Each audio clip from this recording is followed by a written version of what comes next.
Isang magandang araw po sa inyong lahat, mga minamahal kong mga magulang at kapatid sa Panginoon. Ito po ang inyong lingkod, si Pastor Ruel Camia po, mula po dito sa Winnipeg, Manitoba, Canada, para po sa ating pag-aaral ng Salita ng Diyos ngayong umaga. Welcome po sa Tinig ng Pag-asa. Ang ating pong pag-aaral ngayong araw ay pinamagatan ko pong The Consequences of Sin. At hahanguin po natin ito sa 2 Samuel chapter 12, 9 to 14. Ayan, at ang ating pong pag-aaral ngayon ay nakatuon doon sa buhay ng isa sa dakilang hari ng bansang Israel. Ito'y walang iba kundi si David. At nung nakalipas pong mga araw, ating pong natalakay mga kapatid, yung buhay ni Haring Saul. Ano po? Kung papaano yung pagbagsak ng isang dakilang hari. At pinag-aralan din po natin mga kapatid ang buhay ng isa sa lingkod ng Diyos na humalili sa kanya, si David, yung kanyang naging compromise nung siya'y hinahabol at inuusig ng hari na si Saul. Tumungo si David sa mga Philistine, at siya ay nakipag-alyansa sa mga ito. At makikita natin yung mga consequences ng mga bagay na ginawa na yun ni David. At napag-aralan na po natin yun nakaraan. Kung kayo po ay partikular or laging nanonood ng Tinig ng Pag-asa, batid ninyo kung ano ang aking sinasabi. Pero sa oras na ito ay ating titingnan yung naging resulta ng kanyang pagkakasala nang siya ay pumatol kay Bathsheba. Yung consequences ng kasalanan ni David ng kanyang pangangalo niya kay Bathsheba. Meron pong isang talata sa Bible na nais ko na maging paalala sa bawat isa sa atin, maliban dyan sa 2 Samuel chapter 12, 9 to 14 na mamaya'y ating babasahin. Nais ko po munang pagtuunan natin ng pansin ng isang talata in the book of Numbers. Before we go that, puntahan muna natin to. Numbers chapter 32 verse 23. Babasahin po natin yan sa Tagalog at sa English. Ganito po ang sinasabi. But if you fail to do this, you will be sinning against the Lord, and you may be sure that your sin will find you out. Sa Tagalog, ganito po ang sabi. Ngunit kung hindi ninyo gagawin ang inyong sinabi, nagkakasala kayo laban kay Yahweh. At ito ang tandaan ninyo. Ulitin ko. At ito ang tandaan ninyo. Tiyak na pagbabayaran ninyo ang inyong kasalanan. Ito pong mga talatang ito ay nag-e-echo, hindi lamang po from the Old Testament but up to the New Testament. The reality of the fact that the sin that you will commit will find you out. Tiyak na pagbabayaran ang kasalanang nagawa. Mga kapatid, I want you to know that this is not a threat. It is not even a promise. It is just a statement of the facts. Hindi ito pananakot, hindi ito isang pangako, kundi ito isang katotohanan. You can be sure of the fact that your sin will come home to you. At ngayon pong umaga, ito po yung ating titingnan. Pag-aaralan po natin ang buhay ni David sa kanyang pagkakasala kay Bathsheba. We have watched the sin evolve from the moment it was conceived until it was committed. And then we have watched as that sin was confronted and then it was confessed. Nagsimula doon sa ito ay ipinaglihi, ipinagbuntis, nanganak, isinilang at ang consequences nito. We are going to spend a little time this morning looking at David's sin and the consequences of that sin. I want to dig into that area deeper today. I want to show you what we can expect and what we can learn from the life of this great king of Israel. But before that, balikan po muna natin uli yung talata. Ito po yung talata. Sabi po dyan, 2 Samuel 12, 9 to 14. Ang sabi dyan, ito na yung confrontation between Nathan and David.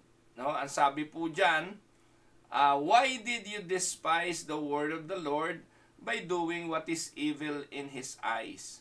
You struck down Uriah the Hittite with the sword, and took his wife to be your own. You killed him with the sword of the Ammonites. Now therefore the sword will never depart from your house, because you despised me and took the wife of Uriah the Hittite to be your own. And this is what the Lord says, out of your own household I am going to bring calamity on you. Before your very eyes I will take your wives and give them to one who is close to you, and he will sleep with your wives in broad daylight. You did it in secret, but I will do this thing in broad daylight before all Israel. Then David said to Nathan, I have sinned against the Lord. Nathan replied, the Lord has taken away your sin. You are not going to die, but because by doing this you have shown utter contempt for the Lord, the son born to you will die. Pagpalain ng Panginoon ang pagkabasang ito ng kanyang mga banal na salita na sa araw na ito'y ating pagbubulayan. Again, uulitin ko, you may be sure that your sin will find you out. Hindi ito threat, hindi ito promise, ito'y statement of facts at ito'y katotohanan, ito'y magaganap. Tingnan natin ang buhay ni David at tingnan natin ang ilang mga prinsipyo na ating matututunan tungkol sa bagay na ito. Anong prinsipyo pala ang na-encounter ni David? The principle David encountered, number 1, ano po ang sabi? God always instantly and completely forgives sin when there is confession and genuine repentance, but He does not remove the consequences of our sins. This is the first principle. Maganda pakinggan, hindi po ba? Ang Diyos immediately ay instantaneously and completely nagpapatawad. Yun po ang katotohanan at yun po ang prinsipyo. Ang Diyos ay mahabaging Diyos, nagpapatawad ang Diyos sa totoo na naghihingi ng kapatawaran sa Kanya sa kasalanang ginawa. That is how gracious. Ang tawag doon ay grace. That is grace. God forgives sin. At sa 2 Samuel chapter 12 verse 13 ating mababasa, David said to Nathan, I have sinned. He confessed. Nagsisi siya ng kanyang kasalanan. But Nathan replied, the Lord has taken away your sin. That is the principle. Tinanggal na ng Diyos ang kasalanan, pinatawad ka na. You are not going to die. Diba ang ganda? In this dark episode of David, David discovered a spiritual principle that holds not only to him as true, but also to our very own life. Ganito rin tayo. Tanggapin natin yung katotohanan. Pag ang Diyos ay nagawa natin ng mali, nakagawa tayo ng kalapastanganan sa kanyang paningin, anuman ang ating ginawang pagkakasala, hindi po katapusan ng mundo. May kapatawaran ng Diyos. Can we say amen? At alam ko pong napakabilis ninyong sasabihin, amen. Because we all like that. We all love to be showered by the grace of God. Gusto nating bigyan tayo ng biyaya ng kapatawaran. At yun naman po ang sabi ng Biblia. Maaasahan natin yan. God always instantly, completely forgives sins when there is confession and genuine repentance. Ang sabi, the Lord will take away your sin. You will not die. But, sa 2 Samuel 12:10 to 11, ano po ang sabi?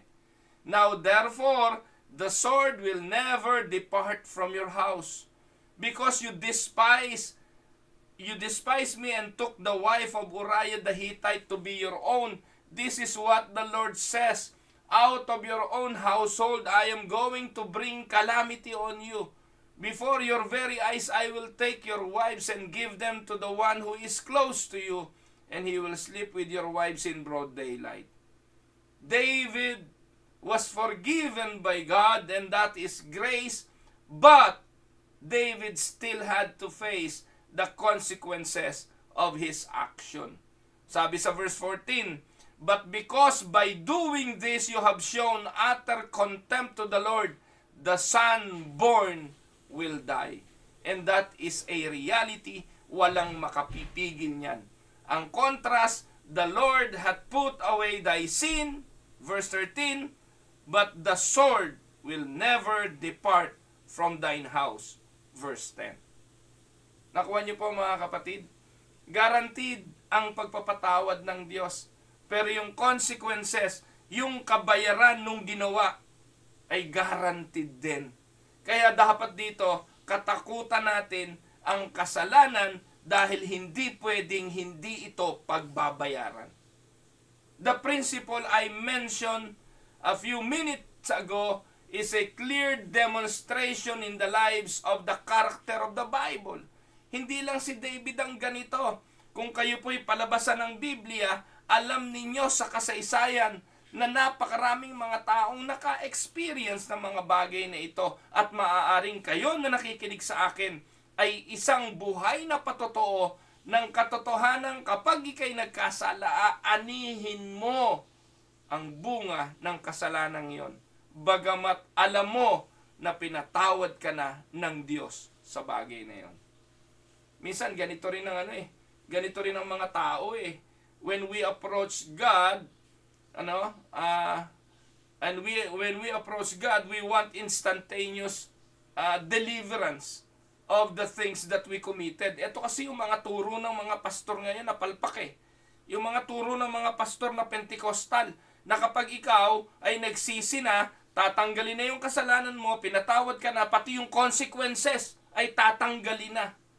No, meron mga generational deliverance na tinatawag, yung mga generational curses, pati daw yun matatanggal.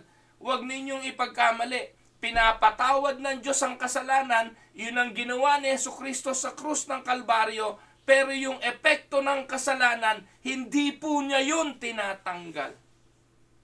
And most of the time, dadalahin at tataglayin yun ng tao hanggang sa libingan. Huwag ninyong paniwalaan yung mga pastor ng Pentecostal dahil umusal ka lang ng panalangin ng pagsisisi, tapos na lahat ng mga bagay na dapat mong pagdusahan bunga ng iyong kasalanan. Hindi yun totoo. And to prove the scripture of the reality of this teaching, let us go to the scripture. Tingnan natin ang ilang mga tao sa Biblia. Si Adan. Genesis 3:14 to 19. Ano po sabi diyan? Because you have done this. Ano yon? Yung kumain po si Eva ng ipinagbabawal ng Diyos. Yung si Adan ay kumain din, pinahintulutan ng kanyang asawang kainin ng ipinagbabawal ng Diyos na bunga sa gitna ng halamanan. Ano ang epekto nito? Because you have done this, says the Lord, cursed are you above all livestock and all wild animals. You will crawl on your belly and you will eat dust all the days of your life. Ito yung parusa sa ahas. Ito yung parusa kay Satanas. Verse 15, and I will put enmity between you and the woman, and between your offspring and hers. He will crush your head and you will strike his heel. Yun ang kay Satanas. Ito ang sa babae, verse 16, to the woman he said, I will make your pains in childbearing very severe. With painful labor, you will give birth to children. Your desires will be for your husband, and he will rule over you. To Adam, verse 17, he said, because you listened to your wife and ate fruit from the tree about which I commanded you, you must not eat from it. Cursed is the ground because of you. Through painful toil, you will eat food from it all the days of your life.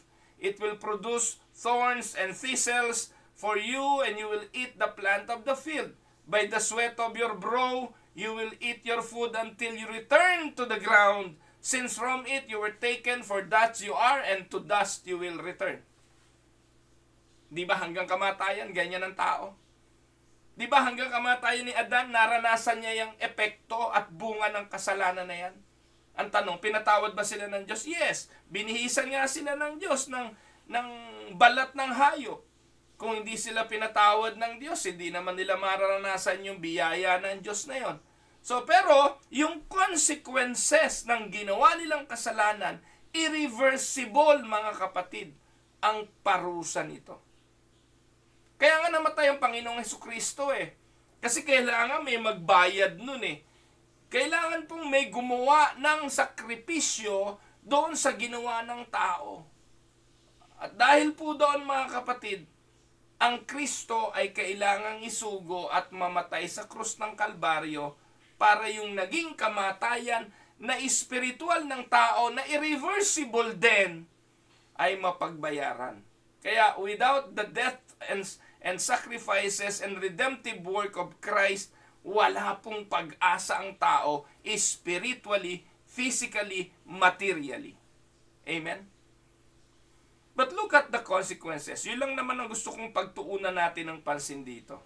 Naranasan niya ni Adan na yung kanyang ginawa, bagamat ang pagpapatawad at habag ng Diyos ay nakita sa pamamagitan ng pagbibihis sa kanila ng Diyos ng balat ng hayop upang hindi sila malamigan at hindi sila mainitan at malantad sa araw, makikita natin yung consequences ng kasalanan. Ang sabi, hanggang siya'y bumalik sa alabok ay kanyang mararanasan. Kaya wag na magtaka yung babae, no? Na yung paglilihi, panganganak, mahirap. Bahagi yan ng sumpa na irreversible. Bagamat may mga painless na sinasabi na panganganak, it never without any risk.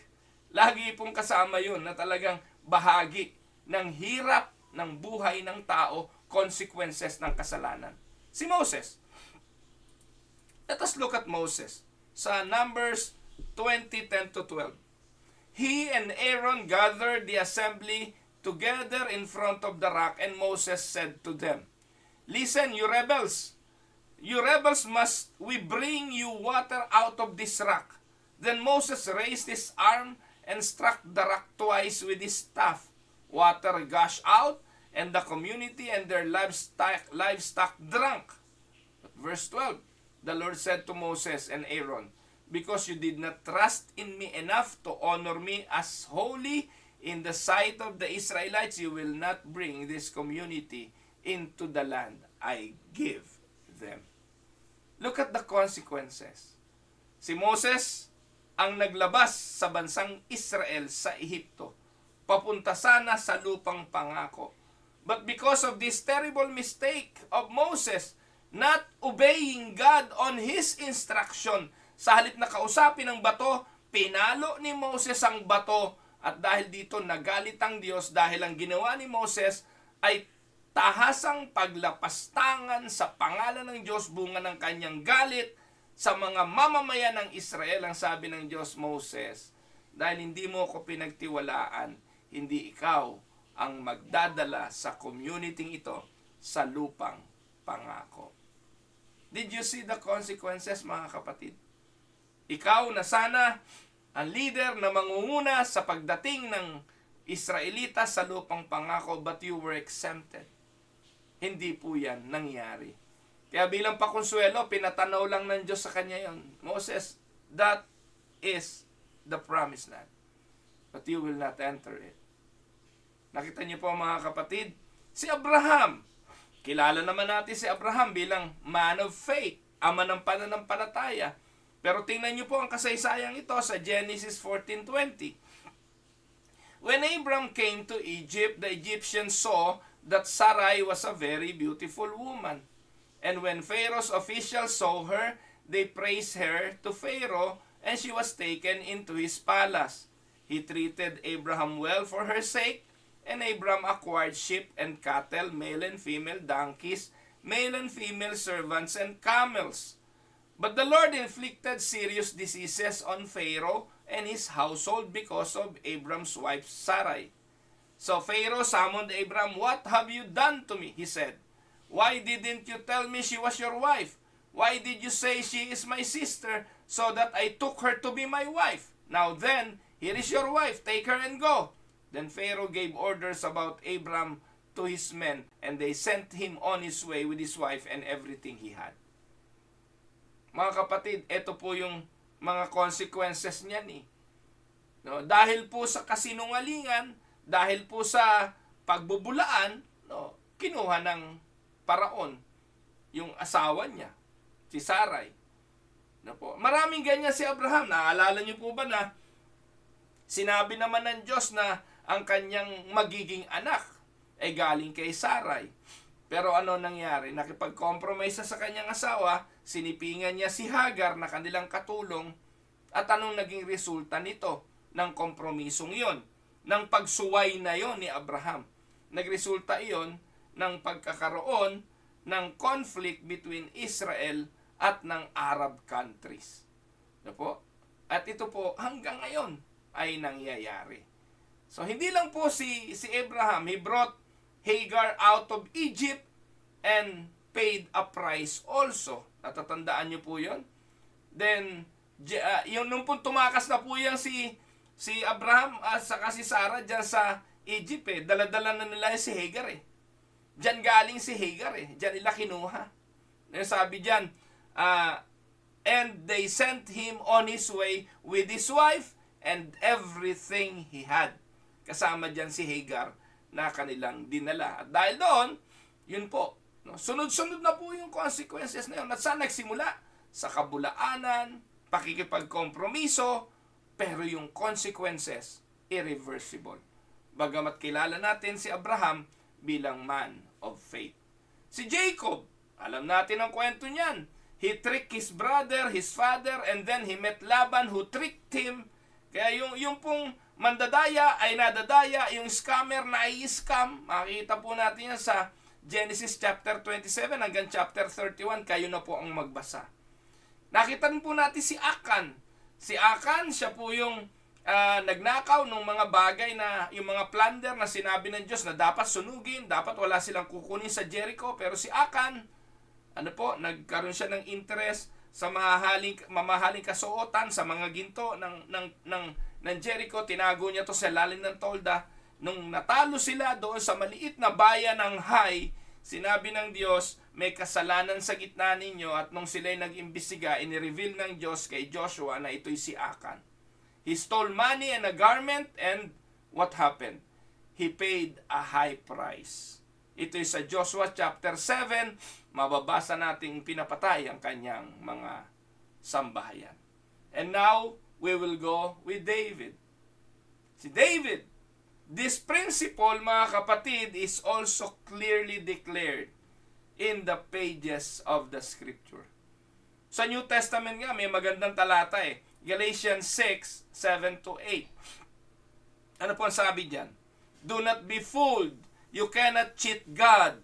People harvest only what they planted.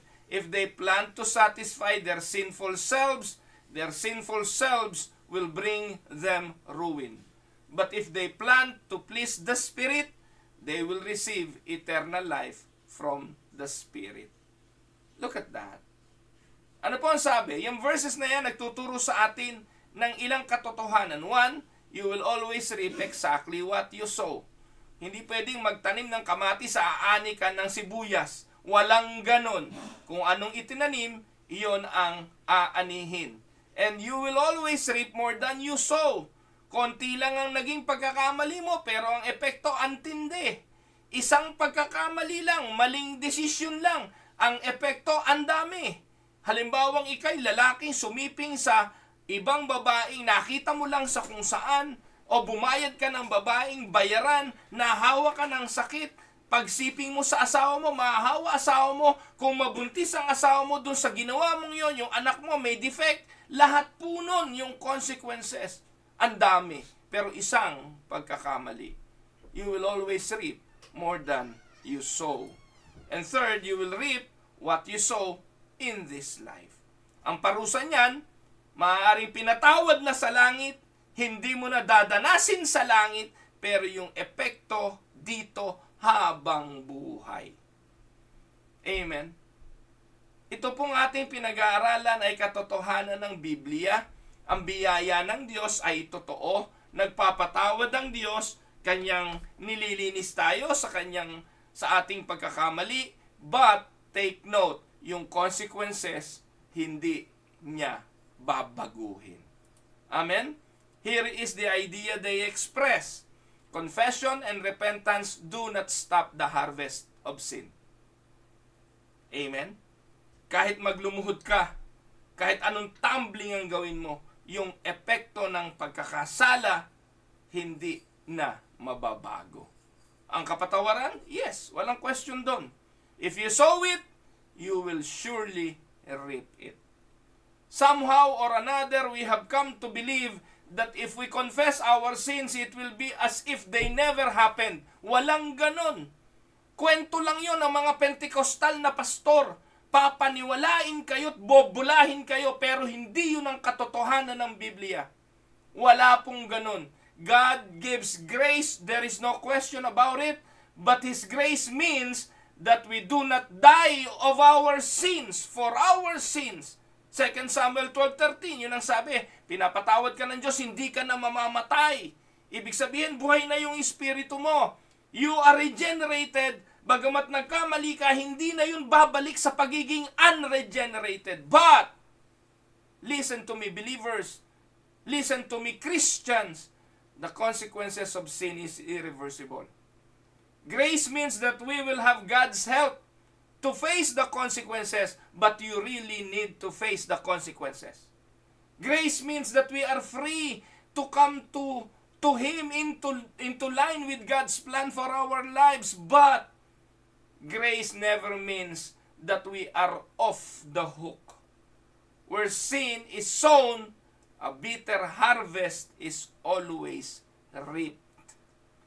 Nagtanim ka ng ampalaya, mapait yun. Asahan mo, mapait yun. Huwag kang umasa na paglabas ng ampalaya, magiging parang mangga yun na pwedeng maasim, o kaya naman pag nahinog ay matamis. Walang ganon. Amen? Alam niyo po, one of the problem in dealing with sin is this. The fact that we learn 1 John 1:9 first. Ito po yung unang-unang paboritong verse ng mga Kristiyano. Ano po ba yung 1 John 1:9? Paborito yan ng mga mananampalataya. Bakit? Kasi ang sabi dyan, but if we confess our sins, He will forgive our sins because we can trust God to do what is right. He will cleanse us from all the wrongs we have done. Paborito natin yan. At yan ang unang-unang natututunan ng mga Kristiyano. Pero mga kapatid, alam niyo po kung ano dapat ang una nating natututunan? Ito po, Romans chapter 6:11-13. Bilang Kristiyano, ito po dapat ang unang matutunan. In the same way, you should see yourselves as being dead to the power of sin and alive with God through Christ Jesus. Yan ang una natin dapat matutunan. Patay na tayo sa kasalanan, binuhay na tayo kay Kristo. Verse 12, do not sin. Do not let sin control your life here on earth so that you do what your sinful selves want to do. Do not offer the parts of your body to serve sin as things to be used in doing evil. Instead, offer yourselves to God as people who have died and now live. Offer the parts of your body to God to be used in doing good. Yung ikay patay pa sa kasalanan, hindi ka pa regenerated. Nung na-regenerate ka, na born again ka, ito ang unang dapat mong matutunan. Umiwas sa kasalanan, huwag magpaalipin sa kasalanan, huwag ibigay ang sarili sa kasalanan, at ibigay ang katawan sa Diyos. Now live, offer the parts of your body to God to be used in doing good. Ang problema, ang una nating isinasaksak sa ating mga utak ay 1 John 1:9. Di bali, patatawarin naman ako ng Diyos eh. God is faithful and just. He will forgive my sin. Mga kapatid, ang una dapat, we learn that God will forgive us for our sins before we ever learn that we do not have to commit sin in the first place. Yan ang realidad. Natutunan natin patatawarin tayo ng Diyos sa kasalanan bago natin natutunan na hindi pala tayo dapat gumawa ng kasalanan. Alin ba dapat ang una dyan? Amen? Pagka born again mo, ang una mong dapat gawin, umiwas sa kasalanan na dating umalipin sa'yo. Bago pa yung 1 John 1:9.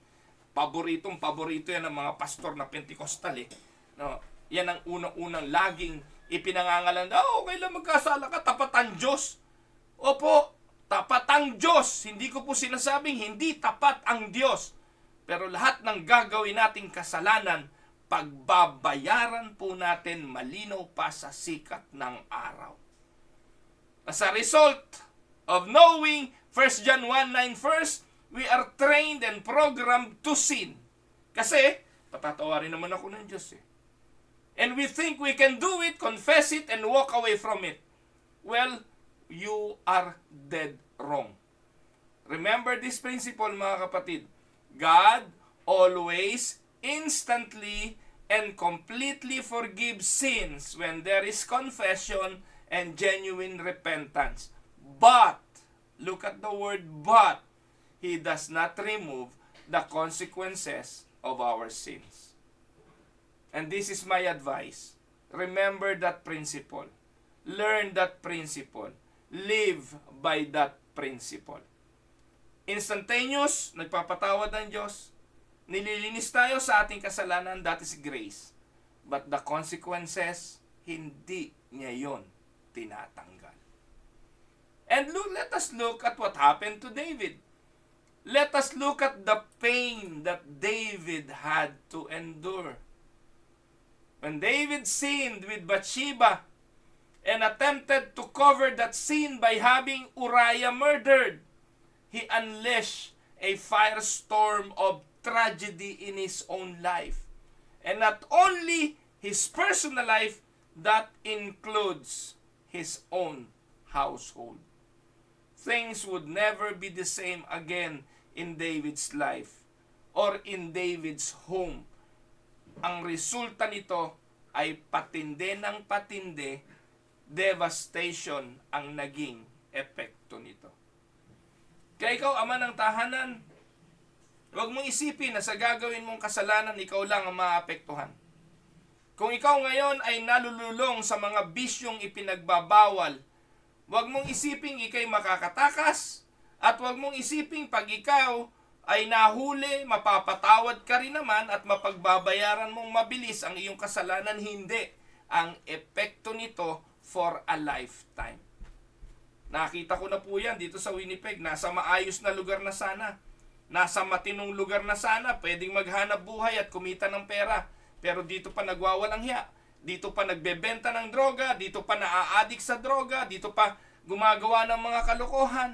Na hindi lang naman sila ang nadadama. Hindi lang naman yung kanilang kalusugan ang napeperwisyo. Kundi pati yung kanilang mga asawa, yung kanilang mga anak, ang kabuhayan, lahat. At ganito po ang nangyari kay David. Hindi lang po siya, kundi ano ang epekto. Let me give you an overview of the pain that David endured for the moment of pleasure he enjoyed. Opo, napakasarap nga siguro yung nangyari sa pagitan nila ni Bathsheba. Na habang wala yung asawa, nasa digmaan, itong si Bathsheba naliligong walang bubong yung kanyang paliguan. Itong hari nakita ito. Noon namang kinuha ng hari, hindi ko po alam kung dahil hari ito, matipuno, magandang lalaki, agad na tumihaya na to si Bathsheba. Wala namang ganong kwento eh. Pero marahil, dahil po hari yon, hindi na makatanggi si Bathsheba, pumayag na po siya kay Haring David. Pero ang sabi, itong sarap ng kanilang pagtatampisaw sa kasalanan ay nagresulta ng napakatinding sakit sa buhay ng hari. Ano-ano nangyari, mga kapatid? Isa-isahin natin. 2 Samuel 12:15 at saka 18. David suffered the death of an infant son. Yung anak nila ni Bathsheba, kahit anong dasal ang gawin ni David, kahit anong ayuno, nung pagsilang ng bata, may sakit, nanalangin si David. Alam nyo naman yan, mga kapatid. Ang propeta sa Biblia, ang hari sa Biblia, ang taong malapit sa Diyos na pagbibigyan, di po ba? Nakakita na po tayo ng mga himala ng kagalingan. Nakakita na po tayo ng mga miracle. Si Goliath nga, isang bato lang ang ginamit ni David doon. Patay si Goliath eh. That was a miracle from God. Sa panalangin ni David, maraming mga bagay ang napagtagumpayan niya. Pero dito, kahit anong dasal ang gawin niya, hindi babaguhin ng Diyos ang consequences. Sinabi ng Diyos, ang sanggol ay mamamatay, ito'y namatay. And David suffered the death of his infant son. 2 Samuel 13:1 and 2, David's eldest son, si Amnon, ginahasa yung kanyang kapatid na si Tamar. Can you imagine that? Yung pinakamatanda mong panganay, bagamat magkakaiba magulang niyang mga yan eh. Magkakaiba mga magulang niyang mga anak, sa dami ba naman ng asawa ni David. Pero, yung panganay niya, ginahasa yung kapatid na si Tamar. Dahil doon, yung kapatid ni Tamar na si Absalom, galit na galit kay Amnon. Ano po? At anong ginawa? Si Absalom, pinatay niya si Amnon. Nakipag-conspire to have Amnon killed. Dahil doon, tumakas si Absalom sa kanyang ama, no? At ito'y naging magkaaway sila sa loob ng 5 taon. Makikita po natin yan dyan sa mga talata. Sa mga nandyan, 2 Samuel 13, 2 Samuel 14. At hindi lang yon, sa pagtakas ni Absalom, nag-lead ito ng matinding rebelyon ni Absalom laban sa kanyang ama. 2 Samuel 15 hanggang 17. Then, dahil doon, hiniya ni Absalom ang kanyang ama sa pamamagitan ng pagkuha sa concubine ng kanyang tatay. And he committed adultery, hayagan, on top of the king's palace. Kaya yung sinasabi kanina, ginawa mo to ng lihim, gagawin din sa iyo ito, hayagan publicly. And Absalom murdered is murdered by David's nephew Joab. Si Absalom pinatay naman ng pamangkin ni David na si Joab. 2 Samuel 18:32 hanggang 33. Look how tragic. Tama sinabi ng Biblia, ang tabak ay hindi lilisan sa iyong sambahayan. So, nakita niyo ang consequences? This is a tragic description of the horrible effects of sin can have in our lives. David's sin affected his family more than it did anyone else. After all the smoke had cleared, he had 4 dead sons, a kingdom in shambles, disgraced wives, a tarnished reputation, a disgraced daughter, and trusted counselor dead by suicide, among other things. Kita niyo po mga kapatid. Even though mga kapatid, it was David who sinned, his sin still impacted people who were totally innocent. Yung mga walang malay, nadadamay sa kasalanan na ating pwedeng magawa. Imagine the infant child, si Tamar, no, na ginahasa ng kanyang kapatid. Those were innocent blood. But because of David's wickedness, nadamay po ang mga taong ito. It also affected David. Why? It tarnished his name. Yung David na isinisigaw ng mga tao na si Haring Saul pumatay ng libo-libo, si David 10,000 hero of the people na pumatay ng Goliath. Dito, napakalaking kahihiyan na isang makinis, payat, sexy na Bathsheba ang pumatay sa kanya at tumalo. Nakuha niyo po mga kapatid. I'm not speaking literally. Baka ipagkamali niyo, sabihin niyo, hindi naman si Bathsheba pumatay kay David. Pero it is just, an analogy. Ano po? It caused him constant grief and heartache. Psalms 55 verse 4. Now, have you thought about what could happen in your life? Have you thought what the fallout would be if you fell into sin? Kung meron man tukso ngayon na nagpapaikot-ikot sa paligid ninyo, na konti na lang tutuka ka na, isipin nyo ito. Kung meron mang isang bagay na alam ninyo na kapag nagpasya ka ay pwede mong gawin, dahil tukso ito na nandyan na sa paligid mo, tigilan mo na. Because surely you will pay a high price. Tandaan po ninyo, no, hindi natin pwedeng hindi pagbabayaran You never know, you might be destroyed because of an indiscretion in your life. Don't think for a moment that your sins won't affect the innocent people around you. Huwag na ninyong laruin sa isipan ninyo, makakalusot naman ito. Wala namang makakakita. Wala namang makakaalam. Do not think for a minute that you can do as you please. As an effect, no one else. You can do as you please and it will not affect no one else. It will not happen. You are deceiving yourselves. When you believe that, may the Lord help you to count the cost and stay close to God and go and run from your temptation. Run away from your temptation. Tandaan po ninyo, many people are paying high price for their sins today. Hindi nyo kailangan lumayo. Mag-obserba lang kayo at kayo mismo makaka-pinpoint sa mga taong nakapaligid sa inyo na ngayon ay nagbabayad ng consequences ng mga bagay na kanilang ginawa. Parents who live in sin during the formative years of their children's lives, but who are now saved, pero tinitingnan nila ang kanilang mga anak, continue to stay away from the Lord. That's the consequences. Yung hindi mo nabigyan ng pagkakataon, yung mga anak mong maturuan, maaralan, dahil naging busy ka sa mga bagay na tungkol sa personal mong buhay, pagdating ng araw, ayan, inaani mo ngayon ang consequences nung hindi mo sila nagabayan, hindi mo sila nadisiplina, hindi mo sila naturuan. Some man or woman who gave into a moment of temptation now bear in their body the horror of disease. No? Dahil hindi ka nakaiwas sa tawag ng laman, sa tawag ng pita, ng pagkahilig sa laman, nagkaroon ka ng sakit, nahawa ka ng AIDS, hanggang ngayon, taglay mo yung sakit na yun, hindi mo na maiwasan. Others have squandered their lives for a time of pleasure and lost their ability to be a testimony.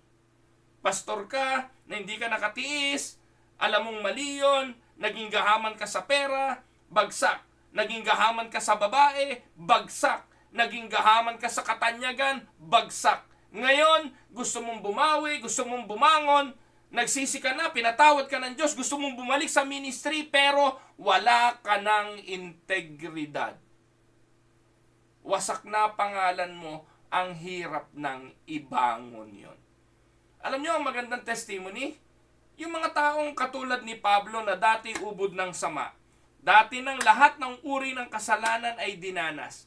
Kaya ako natutuwa ako sa testimony ni Berwin Mailey. Si Berwin Mailey, yung kalbo na komedyante, sabi niya, ganito buhay ko dati. Pero ito na ako ngayon. Mayroong tinatawag na kredibilidad. Pero yung dati kang masama, naging pastor, tapos nagpakasama uli, ano pang integridad meron ka nun?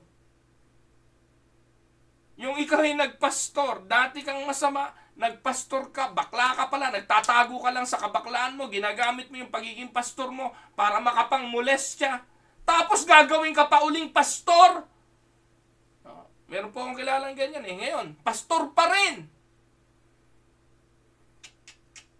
Pero nangmumolestya, bibigyan mo pa ba ng pagkakataon yung mga ganon? Anong garanti na hindi mangmumolestya tong pastor na to? Ngayon, pastor pa rin. Hindi dinisiplina yon. Kami, tinanggal namin yon dahil kahihiyan yon. Tinanggal namin sa ministeryo, tinigil namin ang gawain dahil sa ginawang kabulastugan. Pero yung iba, naku, hindi. Bigyan natin ng pagkakataon yan. Take note, ito po ang isang pruweba na let them suffer the consequences of their wrong action. Bakla nga Tapos, dun. Kayo na pong bahala. Pero tandaan po ninyo, sin has the power to cripple you and destroy you. If you allow it to get a foothold in your life, it will destroy you. Whatever you have to do to be free of your sin is exactly what you need to do. You need to run away from it. Amen? You cannot win over sin and get away with it. Now, let us look at what happened. Eto na po tayo. meron namang pagpapatawad at ito po ay na-experience ni David.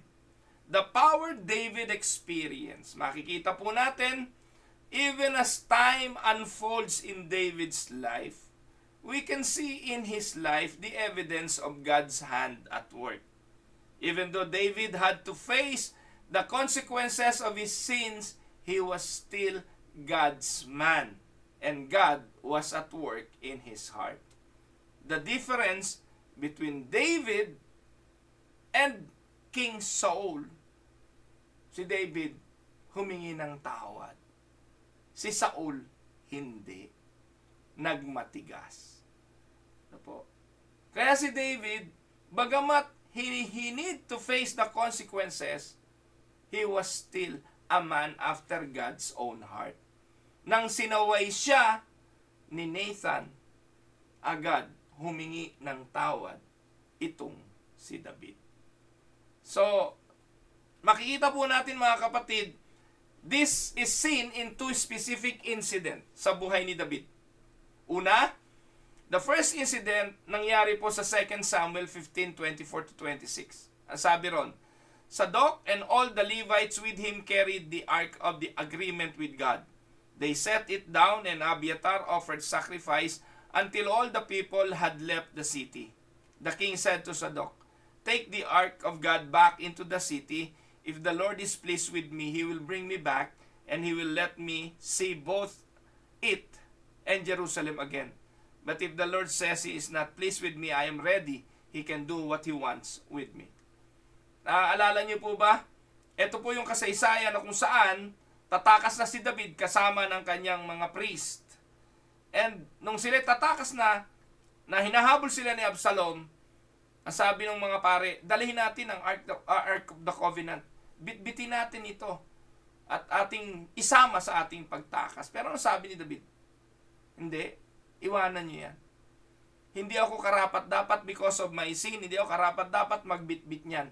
Kung ako ibabalik ng Diyos sa pagiging hari, kung gagawin niya uli akong hari, hahayaan niyang makita ko uli yan at ang Jerusalem.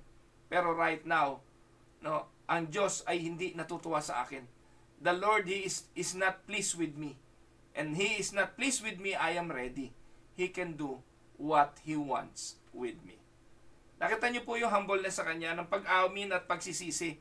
Alam niya yung nangyayaring ito, yung rebellion ni Absalom, bunga at consequences ng kanyang kasalanan.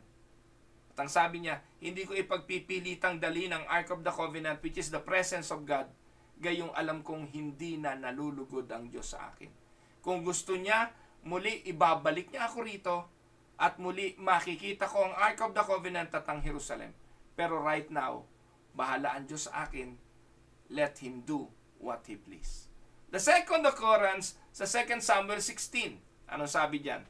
As King David came to Beruhim, a man came out and cursed him. He was from Saul's family's group, and his name was Shimei, son of Gera.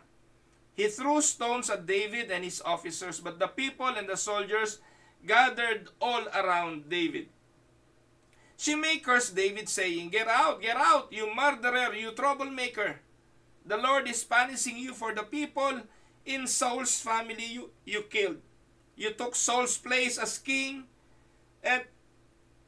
but now has given the kingdom to your son Absalom. Now you are ruined because you are a murderer. Abishai, son of Zeruiah, said to the king, why should this dead dog curse you? The king, let me go over and cut off his head. But the king answered, this does not concern you, sons of Zeruiah. If he is cursing me because the Lord told him to, you can question him. David also said to Abishai and all his officers, my own son is trying to kill me. This man is a Benjaminite and has more right to kill me. Leave him alone and let him curse me because the Lord told him to do so.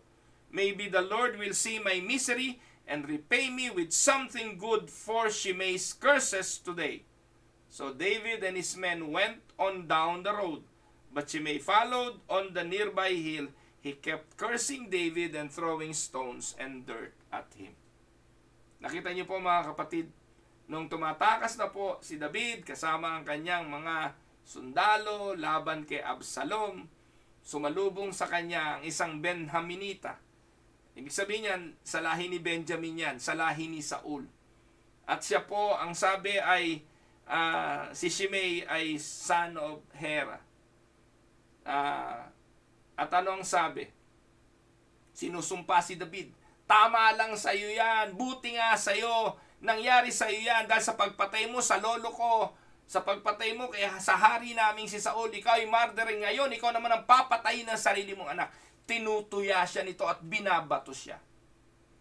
Sabi nung pamangkin niya na si Abishai, patayin ko to, pupugutan ko ng ulo to. But again, ano sabi ni David? Hayaan niyo siya. Yung kanyang isinisigaw, totoo. Higit siyang may karapatan na patayin ako dahil sa ginawa ko sa tatay niya. Pero ngayon ang papatay sa akin, ang sarili kong dugo, ang sarili kong anak. Epekto ito ng kasalanang ginawa ko sa Diyos.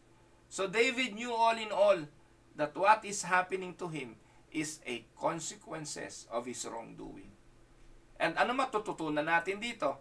From this and other incident, it would seem that David is rediscovering some of the humility that had marked him as a younger man.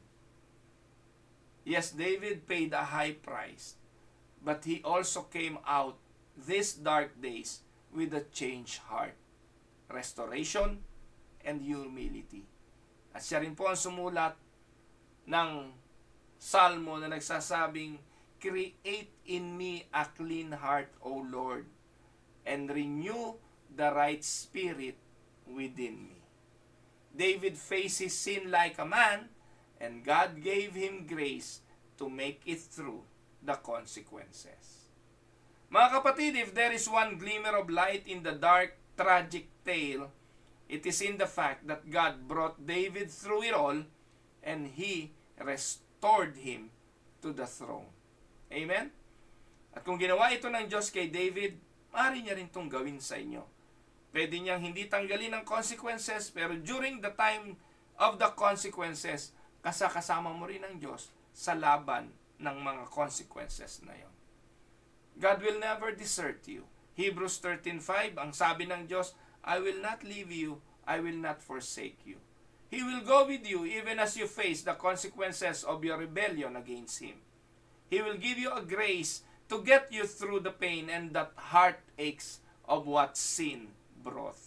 And He will be standing there to receive you when you come to yourself and head home. I wish I could tell you that when you got saved, you would never fail God again. Well, we all know that it would be a lie. Hindi yun totoo. Pwede kong sabihin sana na pag ikaw ay naging born again, di ka na magkakasala. Pero hindi yun totoo eh. Lahat tayo ay magkakamali. Lahat tayo ay magkakasala pa. However, I can promise you this. When you do fail, God will help you through the process of confession. God will help you to the process of repentance and restoration. He will keep you through the dreadful consequences of sin and will bring into your life.